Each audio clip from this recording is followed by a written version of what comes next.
taking shots at the enemy. I'm gonna make it to the top, leave a legacy. If I got something to say, you better let me speak. Turn it up a new degree, bitch, you ain't seen anything. I pop off with the new rock, electronic, blow the sonic roof up. I'm too honest when I take a few shots. They're too toxic, need to take the noose off. And you cannot save me, 'cause I don't need saving. ये one of our favourite professors हैं retail के। इनकी video सबसे ज्यादा देखी गई हैं app पे। बहुत तेजी से टेक्नोलॉजी के बारे में आपको बताएंगे। जितने यहाँ पे मैन्युफैक्चरर्स और रिटेलर्स हैं उनके लिए ब्रह्म ज्ञान सेशन होने वाला है। One of my personal favourites mister Lalit Agarwal, chairman and managing director V-Mart.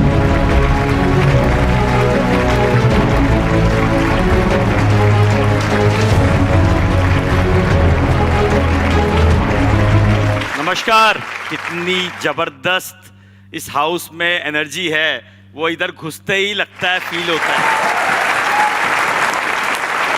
आप लोगों को मालूम होगा वी-मार्ट क्या करता है। तो हमारी रिटेल की स्टोर्स हैं। आज की डेट में हम 300 के करीब शहर में हैं, 385 दुकानें चलती है।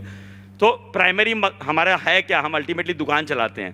इट इज़ द, और बहुत सारे लोग जानते होंगे दुकानदारी क्या होती है ना। हमारे घरों में दुकान किसको खुलाई दी जाती है, किसको बोलते हैं दुकान खोल लो। जब पढ़ने में जो कमजोर होता है उसको बोलते हैं तू कुछ नहीं कर सकता है, तेरे को कोई नौकरी नहीं मिलेगी, तू एक दुकान खोल ले। जो बेवकूफ़ आदमी होता है वो दुकान खोलता है। इसका मतलब वो धंधा बहुत सिंपल है, वो व्यापार बहुत सिंपल है। अगर उसको सिंपली किया जाए तो हम वही व्यापार को सिंपली अगर देखें और सिंपल तरीके से करें, कोर फंडामेंटल बेसिक को अपनी पकड़ के रखें।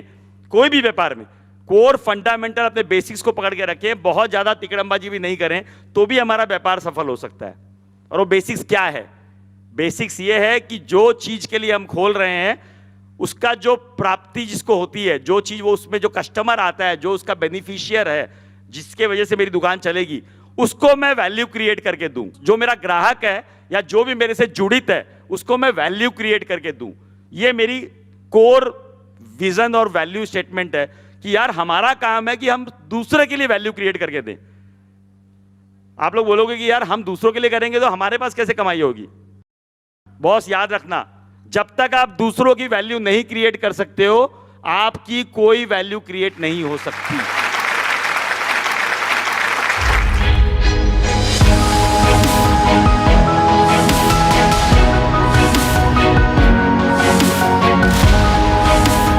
हमारा मकसद है जिस ग्राहक को हम दे रहे हैं उसको भी फीलिंग रहे कि यार मैं स्मार्ट हूं, मैं स्मार्टली माल खरीदता हूं।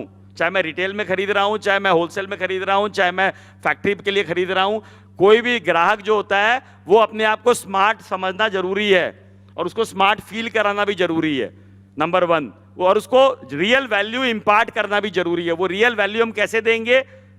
जब हम उन वैल्यूज को अपने अंदर लाएंगे कि सपोज ग्राहक को हमें कोई भी माल अच्छे दामों में देना है, ये एक वैल्यू होगी।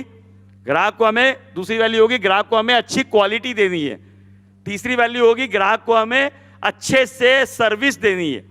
तो वो जितनी भी वैल्यू सिस्टम हमको ग्राहक को देनी है वो सारी हमारे में होनी चाहिए, या हमारे सप्लायर है, जो हमारे वेंडर हैं, जो हमारे एम्प्लॉयज़ हैं, जो हमारे लिए काम करते हैं, जो प्रोडक्ट मैं बनाता हूं, जो मैन्युफैक्चरिंग करता हूं, उन सब में वो क्वालिटी मेरे को देनी होगी। और वो क्वालिटी जब मैं दूंगा और वो दूंगा कैसे? वो जब मैं दूंगा कैसे? मैं तब दे पाऊंगा जब मेरे साथ जो लोग काम करते हैं मैं उनके लिए भी वैल्यू क्रिएट करूं। चाहे वो मेरा एम्प्लॉई हो, चाहे वो मेरा वेंडर हो, चाहे वो मेरा इन्वेस्टर हो, चाहे वो मेरी बैंक हो, चाहे वो मेरे रिलेटिव हो, मेरे को उन सब के लिए वैल्यू क्रिएट करनी है। ये हमारा मकसद होना चाहिए। And as long as we are able to create value for the entire ecosystem, we should be profitable and we will become profitable. मैं कैसे माल खरीदूं, क्या खरीदूं, कितना खरीदूं, कितना मेरे पास पड़ा हुआ है, कितना मुझे खरीदना है, कितना मैंने गोडाउन में रखा हुआ है, कितना मैंने दुकान पे रखा हुआ है, कितना मैंने कस्टमर के पास दिया हुआ है, उन सब का मेरे पास हिसाब होना चाहिए। उन सब का मेरे पास टेक्निक होनी चाहिए, उसके लिए मेरे पास टेक्नोलॉजी होनी चाहिए। अगर मेरा व्यापार थोड़ा बड़ा है तो, अगर मेरा व्यापार छोटा है तो मैं शायद बिना टेक्नोलॉजी के भी मैनेज कर लूँ। लेकिन आज के युग के अंदर बहुत छोटे छोटे टूल अवेलेबल हैं, बहुत छोटे छोटे ऑनलाइन के अंदर पे बेसिस के ऊपर, ईयरली मंथली पेमेंट के ऊपर बहुत छोटे छोटे टूल अवेलेबल हैं। उन सब का अगर हम प्रयोग करेंगे तो इन्वेंट्री मैनेजमेंट बहुत अच्छी हो सकती है। तो मुझे एक टेक्नोलॉजी सॉल्यूशन चाहिए जिसमें मेरा हिसाब किताब बहुत अच्छे से दिखा जाए, बहुत अच्छे से प्लस माइनस हो कि भैया मेरे पास इतना माल अंदर घुसा, इतनी तरह की वैरायटी में घुसा, इतना माल ये वाला बिक गया, इतना माल ये वाला पड़ा है, इतना माल ये वाला इतने दिन से पड़ा है, इतना माल मैंने इसको बेच दिया, मैंने जब बेचा तो कितना बिका, कितने दिन में बिका, उसकी सेल थ्रू कैसी रही। तो उससे मुझे प्रोडक्ट के बिहेवियर पता लगेंगे, उससे मुझे मेरे डिसीजन की क्वालिटी के बारे में अंदाजा लगेगा। मैं जो डिसीजन ले चुका हूं उसकी भी एक क्वालिटी है ना। हर समय मैं अच्छा डिसीजन लूंगा ये जरूरी है? नहीं है। तो 80% टाइम में बहुत अच्छा डिसीजन लूंगा, 70% टाइम में बहुत अच्छा लूंगा, 10-12% टाइम में ठीक ठीक लूंगा, लेकिन 10-12% टाइम में खराब भी लूंगा। वो हर इंसान में होता है ना। जिसका अगर 30-40% खराब होगा वो तो बाहर ही निकल जाएगा धंधे से। ये तो क्लियर है ना। तो हमें 80% तो राइट लेते ही है, बट वो 80% को भी और बेटर कैसे करूं, मैं 10% को कम कैसे करूं।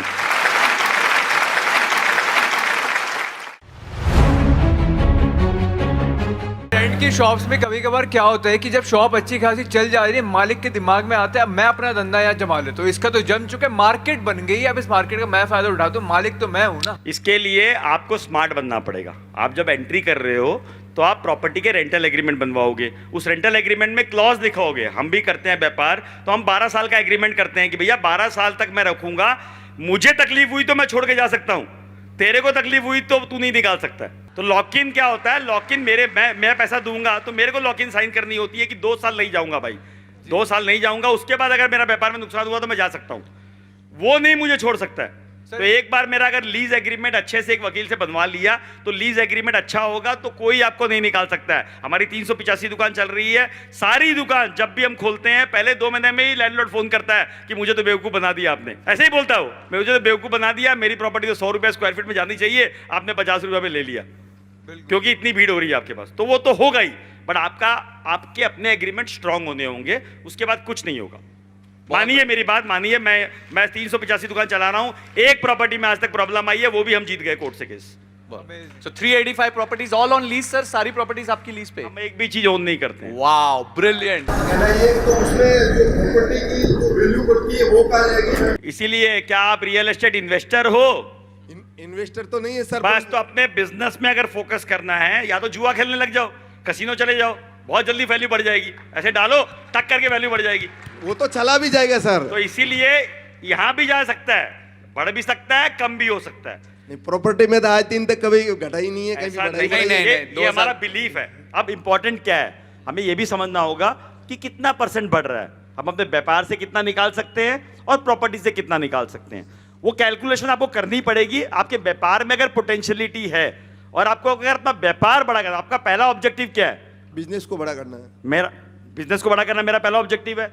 अब जिस प्रॉपर्टी में मैं काम कर रहा हूं उसको मैं कभी बेचूंगा नहीं, वो तो नहीं बेचूंगा, नहीं तो उसकी बेचेंगे। वैल्यू बढ़ भी गई तो फायदा क्या है?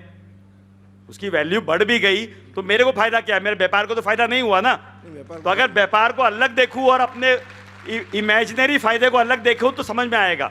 व्यापार का फायदा अगर मुझे यहाँ जब बैठे हैं, जितने भी बैठे हैं, मेरा मानना है कि आप सब अपना व्यापार को बड़ा करना चाहते हो। जी जी जी। तो अगर आप अपना व्यापार को बड़ा करना चाहते हो तो व्यापार में पहले पैसा लगाओ, ना कि प्रॉपर्टी में। प्लस एक प्रॉपर्टी के साथ जब आप शादी कर लेते हो तो वो प्रॉपर्टी के इर्द गिर्द आपकी सोच घूमती है। आप जब उस प्रॉपर्टी को खरीद लिए तो आपकी सोच उस प्रॉपर्टी के इर्द गिर्द घूमती है। आप उसके बाहर नहीं सोच पाते हो, आप उससे बड़ा सोचते हो तो आपको लगता है कि जगह नहीं है, माल कहाँ रखूंगा, कैसे करूंगा, क्या करूंगा।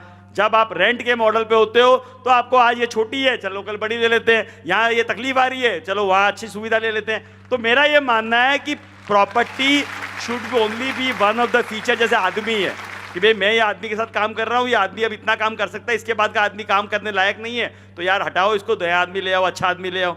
तो वो हमको उस तरह से अगर हम लेंगे, अपने व्यापार के लिए एक्सेस कैपिटल होगा। जब अपने व्यापार के लिए कैपिटल एक्सेस होगा तो आपकी परचेजिंग अच्छी होगी, आपके सिस्टम्स अच्छे होंगे, आपकी मशीनरी अच्छी होगी, आपकी कॉस्ट अच्छी होगी और आपके डिसीजंस राइट होंगे।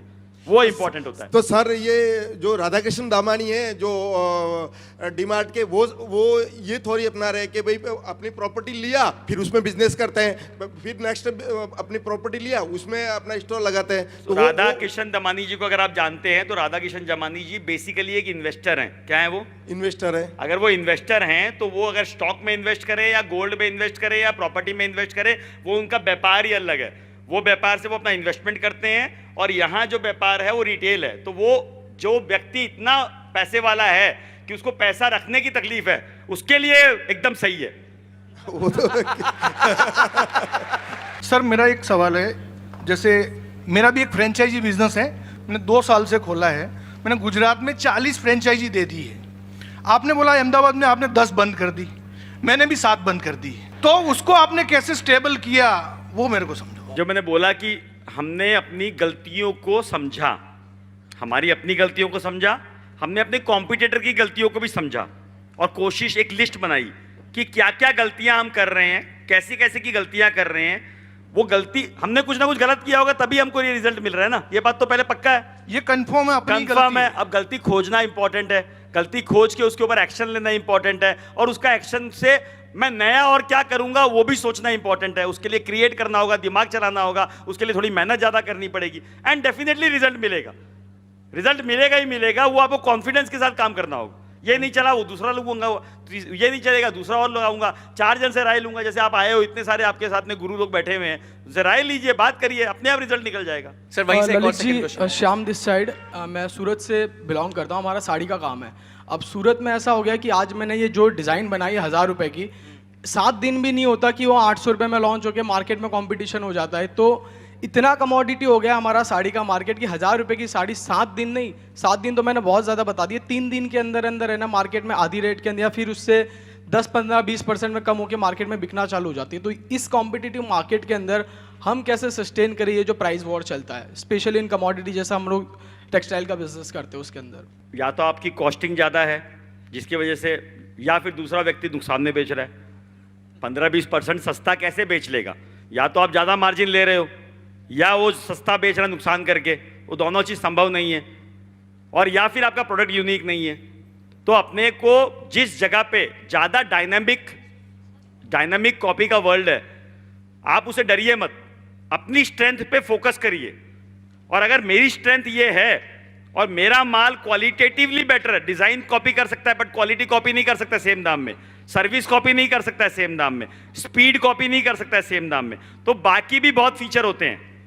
बहुत लोग हैं मेरे बगल में, एक नहीं 20-25 कॉम्पिटिटर ऐसे हैं जो मेरी दुकान को समझ के पूरी की पूरी सेम दुकान बना लिए, सारी दुकान बना लिए, सेम दुकान, same vendor, same light, same gondola, same mall, same vendor के पास जाके ले आए।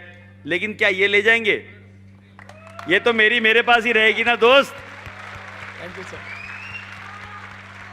तो वो मेहनत करते रहेंगे, यूनिकली काम करते रहेंगे, यूनिक प्रपोजिशन देंगे। मैं पिछली बार बोला था शहद होना चाहिए मेरे में, मधुमक्खी अपने आप भिनभिना के आएगी। एक क्वेश्चन वो मैम का लूंगा। ओके नमस्ते सर। नमस्ते। वैसे तो मैं एक एस्ट्रोलॉजर हूँ पेशे से, मैं अपने पति देव के लिए पूछना चाहूंगी। बहुत बढ़िया, very I good. Am really sorry. नहीं, why sorry, you should be proud of it. क्यों? वो you are working for your husband. जी, वो बहुत कंफ्यूज रहते हैं इस चीज़ में कि जो उनके बेचने वाले प्रोडक्ट्स हैं उसमें कई बार बहुत ज़्यादा कंपटीशन है कि चीज़ को ना बेचने के लिए मार्केट में ना वो 200 रुपये कम में दे रहा है, दोबारा क्लाइंट अपने पास नहीं आएगा। ठीक है, जैसे जाता है क्लाइंट नीचे ना जाए, ठीक है, आप उसको दे दो। तो मैं कहती हूँ वाई, क्यों दे दें? आपकी सर्विस अच्छी है, आप सर्विस टाइम पे देते हो, आप मुझे भी टाइम नहीं देते हो, कस्टमर इज मस्ट कहते हो कई बारी, तो क्यों आप ऐसा कर रहे हो? क्यों अपनी दुकानदारी खराब कर रहे हो? तो एक ही चीज़ कहेंगे, कस्टमर जुटाना बहुत मुश्किल है, तू बिजनेस नहीं करती, तुझे नहीं पता। तो सर प्लीज़ मैं आपसे राय चाहूँगी, वो क्या कर सकते हैं? बहुत क्लियर है कि कस्टमर चला जाएगा तो बहुत तकलीफ होगी, कस्टमर को नहीं जाना चाहिए। वो बहुत सही बोल रहे हैं, वो पहली बात है, वो बहुत सही बोल रहे हैं। कस्टमर भगवान है और एक भी भगवान मेरे से नाराज नहीं होना चाहिए। ये बात तो सब गांठ मार लो कि कस्टमर को कभी नाराज नहीं करेंगे, भगवान को कभी नाराज नहीं करेंगे। और हमें और और कस्टमर बुलाना है, उसके लिए हमें मेहनत करनी पड़ेगी, मार्केटिंग इनिशिएटिव्स लेने पड़ेंगे, अपने आप को बाहर दिखाना पड़ेगा, अपने प्रोडक्ट की क्वालिटी के बारे में बताना पड़ेगा, अपने सर्विस क्वालिटी के बारे में बताना पड़ेगा, और वो ऐसे बताना पड़ेगा कि लोग सुने, ग्राहक सुने और उनको पता लगे।